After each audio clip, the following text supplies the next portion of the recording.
इस कहानी की शुरुआत में एक लड़की की नई नई शादी हुई होती है। तभी वो लड़की अपनी दोस्त के साथ बात कर रही होती है कि पहली रात में क्या होता है।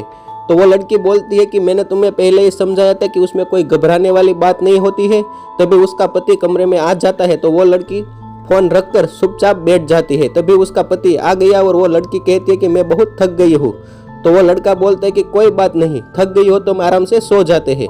तो वो लड़की बोलती है कि आप गुस्सा तो नहीं होगी, आपको बुरा तो नहीं लगा। तो वो लड़का बोलता है कि तुम थक गई हो तो सो जाओ, उसमें बुरा लगने वाली कोई बात नहीं है, तुम परेशान मत हो और शांति से सो जाओ।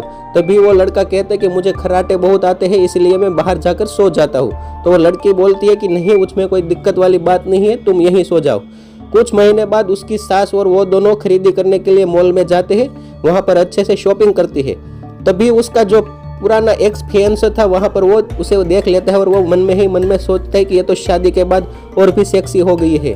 तब वो दोनों का वो पीछा करता है। जब वो सास और वो लड़की दोनों खाना खाने के लिए होटल में जाते तो उसकी सास उसे पूछ लेती है कि तुम क्यों परेशान रहती हो, मैरिज से पहले तो तुम्हारी जो मैंने फोटो देखी थी उसमें तुम्हारी ज्यादा हंसते खिलाते हुई फोटो थी, पर मैंने तुम्हें शादी के बाद कभी मुस्कुराते हुए नहीं देखा है।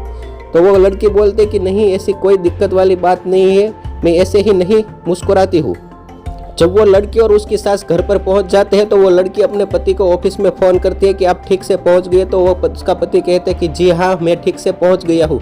तभी उसका जो एक्स फियांसे था उसका फ़ोन आ जाते और वो कहता है कि मैं यहीं तुम्हारे शहर में रुका हुआ हूँ, तुम मेरी होटल पर आ जाओ, मेरी होटल तुम्हारे घर के बाजू में ही है। तब वो लड़की उसके साथ चली जाती है, उसके होटल पे चली जाती है। पर ये उसकी पुरानी यादें है। वो जब उसके होटल पर जाती है, वो लड़का जब उसके साथ एंगेज हुई थी तो उसने ऐसे उसकी सेल्फी और कुछ फोटो निकाल लिए थे। अब वो उसको ब्लैकमेलिंग कर रहा था। जब वो लड़का उसे ब्लैकमेलिंग करने लगा कि तुम मेरे पास आ जाओ, मैं यहाँ पर तुम्हारे शहर में 4 दिन हूँ, उसमें से 2 दिन तुम मेरे पास आकर मेरी रातें खुश करो, तो वो लड़की साफ मना कर देती है और कहती है कि मैंने तुमको पहले भी मना किया था और आज भी मना कर रहा हूँ। तुम्हारी सोच जो है वो तुम एक नंबर के घटिया इंसान हो। मैंने तुम्हें पहले भी मना किया था कि ये सब तुम रहने दो और आज तुम कह रहे हो कि ऐसा नहीं होगा। जब वो लड़की ने ऐसा कर कर फोन काट दिया तब वो रोने लगी। अब उसके साथ वो रिश्ता तो खत्म हो ही गया था, पर अब जब इस लड़के के माता पिता उसके घर उसको देखने के लिए गई तो इसको वो लड़की पसंद आ गई और उसके साथ इसकी मुंह मिठा करके शादी फिक्स हो गई। यह सोचकर अब वो बहुत रो रही थी कि मेरे पति को मैं जो सुख चाहिए था वो नहीं दे पा रही हूँ। जब उसका पति ऑफिस में उसके दोस्त के साथ खाना खा रहा था तो उसका दोस्त उसके खाने का बहुत ही ज़्यादा इज्जत दे रहा था कि आपका खाना बहुत ही, आपकी पत्नी बहुत बढ़िया बनाती है। जब उसकी पत्नी और उसकी सास दोनों मॉल में खरीदी करने के लिए गए तो वहाँ पर फिर उसका एक्स फियांसे आकर उसको परेशान करने लगा। तब उसको वो एक चाटा जड़ देती है क्योंकि उसको अब गुस्सा बहुत आ रहा था। तभी उसके सामने सब लोग उसके साथ देख रहे थे। तब वो लड़की घबरा गई, पर उसी में उसकी सास आ गई और पूछने लगी कि कैसी लग रही हूँ मैं। तो वो बढ़िया लग रही हो ऐसा कहकर वो घर पर पहुँच गई। जब वो शाम हुई तो उसका बॉयफ्रेंड का फिर उसको कॉल आ गया और परेशान करने लगा कि तुमने मुझे थप्पड़ मारकर अच्छा नहीं किया है, तुम मेरे पास न आती पर मुझे थप्पड़ तो ना मारती। ऐसा कहकर अब वो उसे परेशान करने लगा और वो कहने लगा कि तुम्हारे जो भी पिक्स और फोटो है वो मैं सब तुम्हारे पति को भेज दूंगा। जब शाम हुई तो उसका पति घर पर आया और उसका पति उसके लिए बढ़िया सी चॉकलेट लेकर आया था और वो कहने लगी कि यह चॉकलेट तुम्हारी बहुत ही फेवरेट है। तो वो लड़की को बोला कि वो तुम्हें पे कैसे पता चला। तो लड़के ने कहा कि तुम्हारी मम्मी ने बताया। जब वो दूसरी सुबह ऑफिस के लिए जाने लगा तो किसी ने चिट्ठी रख दी थी कि तुम्हारी पत्नी का अफेयर चल रहा है, तुम उस पर ध्यान देना। जब शाम को वो घर आई तो उसने ध्यान से देखा कि उसकी पत्नी एकदम सुमसाम और बहुत ही परेशान लग रही थी। तभी उसके पति को शक तो हो गया कि कुछ तो गड़बड़ है, पर वो कैसे जाने। तो उसने उसकी कॉल रिकॉर्डिंग को टेस्ट करवाया और कॉल रिकॉर्डिंग कढ़वाई। जब उसकी पत्नी अपने दोस्त से बात कर रही थी कि वो उसका पुराना फियांसे बहुत ही उसे हैरान कर रहा है, बहुत ही परेशान कर रहा है, तो वो लड़की बोली कि तुम अपने पति को क्यों नहीं बताती। पर ये लड़की, उसकी पत्नी जो थी, वो बोली कि वो मुझे छोड़ देंगे तो मुझे मेरी कोई चिंता नहीं है, पर उसके घर परिवार की जो इज्जत है वो दाव पर लग जाएगी, उसके घर परिवार की बहुत ही बेइज्जती होगी और मुझे जो इतना अच्छा पति मिला है वो मुझे छोड़कर चला जाएगा। जब दूसरी सुबह उसका पति ऑफिस पर गया तो किसी ने दूसरी बार चिट्ठी भेजी और उसमें लिखा हुआ था कि तुम शाम को उसका फ़ोन चेक करना और उसके फ़ोन में मैसेज करता है वो लड़का। तो जब शाम हुई तो उसका पति सोच रहा था कि कैसे मैं इसका फ़ोन चेक करूं। जब उसकी पत्नी सो गई और जब वो लैपटॉप पर काम कर रहा था तो उसकी पत्नी को सोते हुए देख उसने उसका मोबाइल चेक किया। उसके मोबाइल में उसके बॉयफ्रेंड का मैसेज तो आया हुआ था, पर उस लड़के ने ऐसा कुछ किया कि सारी टेंशन खत्म हो जाए।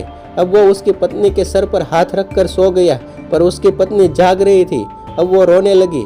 दूसरी सुबह जब उसके पति ने बोला कि तुम नाश्ता लेकर आओ, तब दरवाजे पर डोरबेल बजी और डोरबेल के बाद उसके कवर में किसी ने कुछ भेजा था।